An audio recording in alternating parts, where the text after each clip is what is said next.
साथ गाजीपुर वापस अपने गांव आ गया। यहीं पर आकर खेती वगैरह करने लगते हैं। संजय 10वीं पास करता है। परिवार की स्थिति इतनी भी ज्यादा ठीक नहीं रहती। वह मुंबई में चला जाता है सिक्योरिटी गार्ड की नौकरी करने। मुंबई में नौकरी करते करते अचानक उसको गुजरात का कोई कांटेक्ट मिलता है। संजय इसके बाद गुजरात में चला जाता है। गुजरात के एक रिफाइनरी कंपनी में जाकर काम करने लगता है। रिफाइनरी कंपनी में कुछ साल तक काम करने के बाद संजय के दिमाग में आता है कि अब खुद का रिफाइनरी कंपनी बना देंगे। संजय इसके पहले जो इसकी पत्नी है उनसे संजय राय शादी करते हैं। शादी के बाद से कहा जाता है कि बहुत अच्छी परिवार की थी, मतलब कि पैसा वगैरह उनके परिवार के पास बहुत था। संजय राय अपनी कंपनी खड़ा करने के लिए कुछ वहां के जो बड़े बड़े उद्योगपति हैं उनसे कांटेक्ट करता है। कांटेक्ट करने के बाद उनको कहता है कि आप लोग पैसा दीजिए, हम कंपनी बनाएंगे। संजय राय को पैसा मिलता है।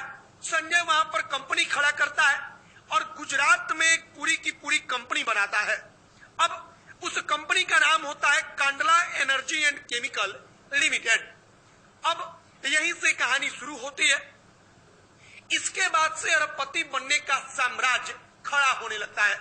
संजय राय वहां पर अपनी कंपनी चलाता है। कंपनी चलाते चलाते वो 53 कंपनियां खड़ी कर लेता है। इसके बाद 53 कंपनी खड़ी करने के बाद वो वापस गाजीपुर में आता है। गाजीपुर में जब संजय राय आता है तो उसके पास पैसे की कोई कमी नहीं होती। कहा जाता है कि फोर्ब्स के बिलियनियर्स की सूची में वह शामिल हो चुका था। बिलियनियर्स क्लब में उसका नाम आ चुका था। मतलब कि अरबों खरबों का साम्राज्य संजय राय सिरपुरिया खड़ा कर चुका था। अब गाजीपुर में जब संजय राय आता है तो इसकी एक आध कहानी हम आपको सुनाते हैं। बताया जाता है कि संजय के पिता की 13वीं थी। संजय के दरवाजे तक आने के लिए सड़क नहीं थी तो ठेकेदार ने अपने पैसे से रातों रात सड़क बनवा दिया। यह संजय राय का प्रभाव था। संजय राय की अपनी पकड़ थी। संजय राय का अपना रुतबा था।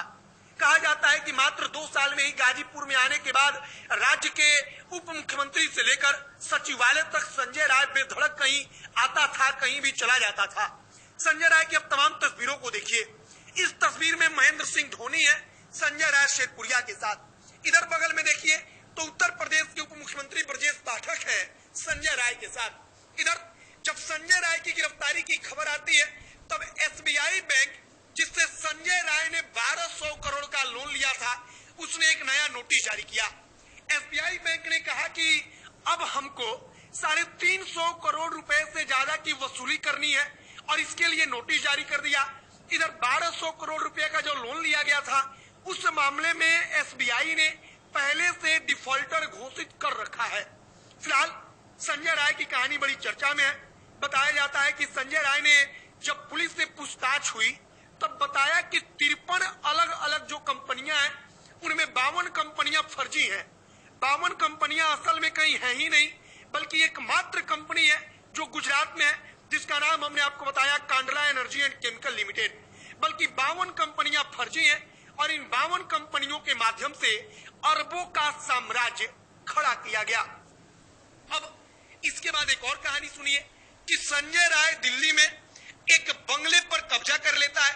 कहा जाता है कि अवैध तरीके से धोखा देकर दिल्ली में एक शानदार बंगले को संजय राय ने कब्जा कर लिया और संजय राय की अब तमाम कहानियां लोग सुना रहे हैं, लोग बता रहे हैं। मीडिया में कहा जा रहा है कि संजय राय ठग नहीं महाठग है।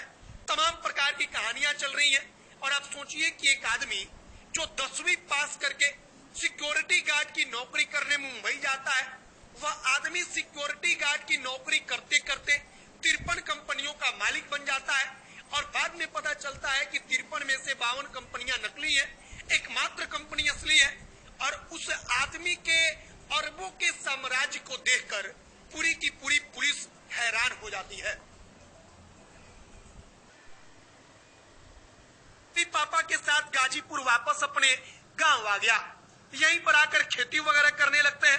संजय 10वीं पास करता है। परिवार की स्थिति इतनी भी ज्यादा ठीक नहीं रहती। वह मुंबई